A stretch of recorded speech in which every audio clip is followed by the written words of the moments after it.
अलग करने की है, अगर ख्वाहिश कुछ अलग करने की है तो दिल और दिमाग के बीच बगावत सीखिए। वाकिफ कहाँ है जमाना हमारी उड़ान से, वो और थे जो हार गए जमाने से। बारिश की बूंदें भले ही छोटी हों लेकिन उनका लगातार बरसना बड़ी नदियों का बहाव बन जाता है। वैसे ही हमारे छोटे छोटे प्रयास भी जिंदगी में बड़ा परिवर्तन ला सकते हैं। ये हमको सोचने की जरूरत है। आरसीएम की शुरुआत कंपनी जो है 1977 से कपड़े का व्यवसाय कर रही है। फैशन शूटिंग प्राइवेट लिमिटेड इसका नाम है। कंपनी टॉप 10 में रही है हमेशा। जब कपड़े का व्यवसाय किया 2000 तक टॉप 10 में रही। 2000 से कंपनी ने जो है आरसीएम बिजनेस की शुरुआत की।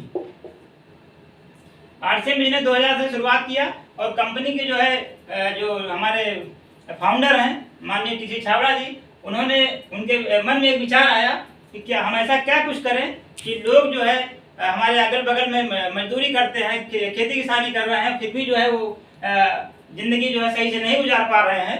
तो क्यों ना कुछ ऐसा किया जाए कि इनके आर्थिक उत्थान हो सके। तो उनके मन में एक प्लान आया कि ऐसा कुछ प्लान बनाए कि लोग जो इसमें हमारे साथ आए तो हमारे साथ साथ हम उनका भी उत्थान करें और जितने लोग बड़े उसमें आएंगे उतने लोगों का उत्थान होगा। तो कंपनी ने जो है 2000 से इसकी नींव रखी और नाम दिया fashion shooting private limited RCM. RCM का मतलब राइट कॉन्सेप्ट मार्केटिंग, खरीदारी करने का सही तरीका उन्होंने जो है इसकी शुरुआत हुई। नाम दिया आर्थिक आजादी का महावीर। उन्होंने आह्वान किया कि आए भारत के लोगों, आप हमारा साथ दीजिए, हम आपको वह सब कुछ देंगे जिसकी आप कल्पना भी नहीं कर सकते। काम कुछ अलग नहीं करना है, केवल दुकान बदलनी है, प्रोडक्ट यूज करना है रोजमर्रा के, यदि अच्छे लगे तो लोगों को बताना है। इसी के में तरक्की का राज छुपा है। यही कंपनी का मेन उद्देश्य था। यदि आप हमारे साथ आते हैं तो आप जो है हमारे प्रोडक्ट यूज करते हैं, आपको केवल दूसरों को बताना है। यही काम वो करेंगे यदि वो आते हैं। तो इसी में आपकी तरक्की का राज है। इसमें जब कस्टमर प्रोडक्ट का इस्तेमाल करता है तथा संतुष्ट हो जाता है तो वह अन्य लोगों को भी इसे प्रयोग करने की सलाह देता है। कुछ लोग इसको गंभीरता से बिजनेस के रूप में लेकर डिस्ट्रीब्यूटर बनकर काम करना शुरू कर देते हैं, जबकि काफी लोग उपभोक्ता कस्टमर बनकर ही प्रोडक्ट यूज करते रहते हैं। नेटवर्क मार्केटिंग, डायरेक्ट सेलिंग का इतिहास। नेटवर्क मार्केटिंग या direct selling business America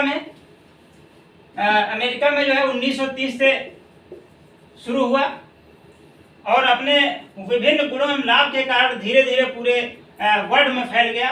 FICCI नाम सुना होगा, federation of India chambers of commerce industry, भारतीय वाणिज्य एवं उद्योग महासंघ। इन्होंने जो है 5 दिसंबर 2017 को ease of doing business in India नामक एक रिपोर्ट पेश की थी, जिसमें बताया गया है कि देश भर में डायरेक्ट सेलिंग इंडस्ट्री ने वर्ष 2016 में 18,356, इसको थोड़ा ध्यान से देखिए, 18,356 करोड़ अमेरिकी डॉलर का कारोबार किया है इसने, केवल नेटवर्क मार्केटिंग ने। डायरेक्ट कस्टमर के किया है। पूरे विश्व में करीब लगभग 11 करोड़, पूरे विश्व में 11 करोड़ डायरेक्ट कस्टमर को पार्ट टाइम रोजगार दिया है। लगभग 11 करोड़ लोगों को।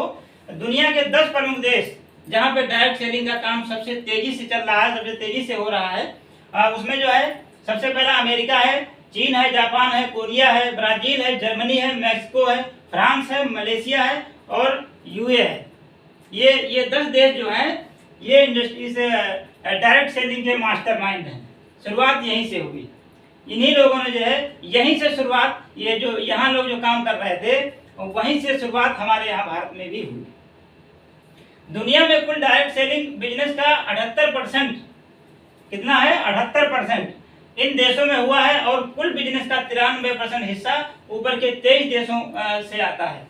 जो 23 वो दिए हैं वो सारे उन देशों से जो है 23% हिस्सा आता है। नेटवर्क मार्केटिंग भारतीय परिप्रेक्ष्य भारत में कब हुआ इसका? भारत में नेटवर्क मार्केटिंग का नया प्रारूप 80 के दशक में प्रारंभ हुआ। कुछ बड़े अंतरराष्ट्रीय जो खिलाड़ी लोग थे, जो बाहर विदेश में जो है खेलने जाते थे, भारतीय बाजार में 90 के दशक में आए।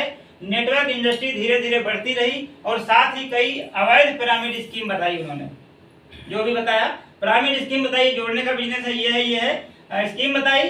स्कीम इस बीच इंडस्ट्री का लाभ पाने के लिए मशरूम की तरह उभरती गई, जिससे इंडस्ट्री का नाम खराब हुआ। मशरूम की तरह उन्होंने जो है खोल दिया, एक पिरामिड स्कीम बनाई कि आप हमारे साथ में आइए और आप इतना पैसा जमा करिए, हम आपको दुगना करके देंगे, और आखिर में जितना पैसा आया समेटा और भाग गए। तो इसको बोलते हैं पिरामिड स्कीम। ये जो है इन्हीं लोगों की वजह से डायरेक्ट सेलिंग का नाम खराब हुआ, बदनाम हुआ। लेकिन कुछ सालों में बहुत सी नेटवर्क इंडस्ट्री आई तथा सरकारी एजेंसियों ने मिलकर एक सकारात्मक माहौल पैदा करने का और एक मजबूत रेगुलेटरी फ्रेमवर्क बनाने की कोशिश की, ताकि भारत में इस इंडस्ट्री को बड़ी सफलता मिले। सरकार ने वर्ष 2016 में जो है भारत सरकार ने डायरेक्ट सेलिंग को लेकर गाइडलाइन जारी किए, और तब से नेटवर्क मार्केटिंग को काफ़ी ज़्यादा मुनाफा हुआ। भारत में भी शुरुआत हुई 2016 से, काफ़ी अच्छा जो है माहौल बना इस नेटवर्क मार्केटिंग के प्रति लोगों का, क्योंकि पहले इतना नहीं था। फिक्की और KPMG ने रिपोर्ट पेश के अनुसार डायरेक्ट सेलिंग में प्रोडक्ट बिक्री में वर्ष 2025 तक, डायरेक्ट सेलिंग में 2025 तक फिक्की ने और KPMG ने कहा है कि भारत में 2025 तक करीब 64,500 करोड़ रुपए तक पहुंच जाएगा इसका बिजनेस 2025 तक, और इसमें लगभग 2 से 5 करोड़ लोगों को स्वरोजगार मिलेगा। इसमें रोजगार मिलेगा लोगों को, मतलब 2 से, क्योंकि नौकरियां खत्म हो रही हैं धीरे धीरे, और नौकरियों के प्रति लोगों का मोह भी भंग हो रहा है वर्तमान समय में, क्योंकि मैं उसका भोगी हूँ। मेरे पास सुरक्षा का कोई साधन नहीं है, मैं नौकरी कर रहा हूँ लेकिन सुरक्षा नहीं है, क्योंकि जब पेंशन खत्म हो गई है तो नौकरी का कोई औचित्य नहीं बचा। उसका क्या औचित्य भाई, प्राइवेट कर लो, इससे अच्छा है। तो इसलिए जो है ये इंडस्ट्री हमारी बताती है कि यदि आप हमारे साथ आते हैं तो हम आपको सुरक्षा भी देते हैं, और सबसे बड़ी बात यह है स्वरोजगार मिलेगा, जिसमें 60% हमारी नारी सशक्तिकरण की हिस्सेदारी होगी। 60% पुरुषों से ज़्यादा। ये आने वाले समय में होने वाला है। अभी आपके पास ये सुनहरा मौका है, यदि आप कर लेते हैं। नेटवर्क मार्केटिंग बिजनेस क्या है और क्या दे सकता है आपको क्या दे सकता है? ये अतिरिक्त आय का दूसरा स्रोत बन सकता है हमारा नेटवर्क मार्केटिंग। वित्तीय आज़ादी, मतलब अमीर आपको बना सकता है, आप सोच नहीं सकते उससे ज़्यादा आपको अमीर बना सकता है। परिवार की आने वाली पीढ़ियों के लिए सुरक्षा प्रदान करेगा। जो हमारी पीढ़ियाँ आएंगी, पीढ़ियों की पीढ़ियाँ आएंगी, वो भी जो है इसका बैठे बैठे खाएंगे इसका। क्योंकि आप अभी आसपास देखते हैं, पास पड़ोस में यदि किसी के बाप दादा जो है अच्छा खासा उनके पास पैसा रहा हो और आज वो आराम से अपनी ज़िंदगी गुजार रहे हैं बिना कुछ काम किए हुए, तो ये भी आपके साथ भी होता है। अपना बॉस आप स्वयं हैं। इसमें इस कंपनी का सबसे जो है महत्वपूर्ण कि इसके आप बॉस हैं, इसका कोई बॉस नहीं, सब अपने आप में बॉस हैं। बस इसीलिए कहते हैं कि जानकारी होना बहुत जरूरी है। अपने सपनों का महल आप बना सकते हैं, अपने सपनों का घर आप बना सकते हैं, अपने सपनों का जो आप चाहते हैं जैसा वैसा घर बना सकते हैं। पब्लिक स्पीकिंग और स्टेज पे मौजूदगी का एहसास करा सकते हैं आपको बोलने का मौका दिया जाएगा, आपका निखार आएगा आपको बोलने के लिए। आप बड़े बड़े जो है शहर में जाएंगे, आपको लोग सुनेंगे, आपके पीछे भीड़ जमा होगी। आलीशान मनपसंद कारें आप लेंगे, आप मिलेंगी आपको, यदि आप उसमें जो है आर्थिक आज़ादी के अभियान में जुड़ते हैं, आप काम करते हैं उसके मन मुताबिक। नाम और पहचान, प्रतिष्ठित व्यक्ति बनेंगे आपका नाम होगा, आपको पहचान मिलेगी, आपको लोग नाम से जानेंगे। आप दिनेश चौधरी को कौन जानता था, लेकिन इसी आने से ही तो हम लोग जानते हैं। सर जी को जब बिजनेस में आए तभी तो लोग हजारों लोग जानते हैं। तो जब आप इस बिजनेस में हैं, इसलिए इसमें नाम और प्रतिष्ठा दोनों मिलती हैं। अपने पसंद की लाइफ स्टाइल होगी, आप अपने स्वयं के जो है मालिक होंगे। आप जैसा चाहें वैसा अपनी जिंदगी रहिए, करिए उसका। आपका अपना व्यक्तिगत विकास और व्यक्तित्व के निखार होगा, आपके व्यक्तित्व में निखार आएगा, आपका व्यक्तिगत विकास होगा।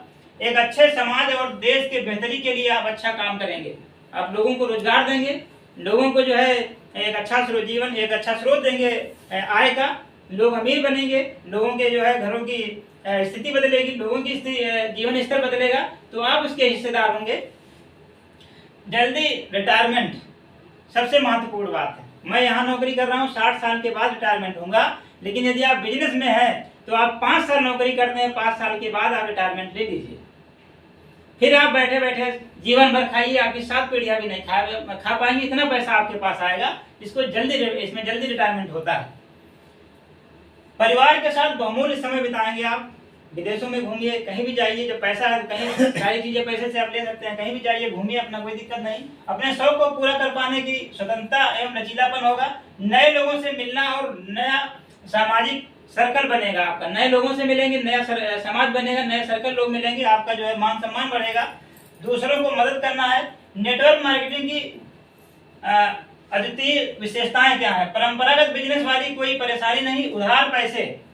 परंपरागत बिजनेस क्या है? हम कोई बिजनेस चला रहे हैं, हमको उधार कोई सामान लेने आया, हमने जो हमसे उधार ले गया, हमारा बिजनेस खराब हो गया। या फिर अकाउंट वाली समस्या है, बैंक लिमिट समस्या है,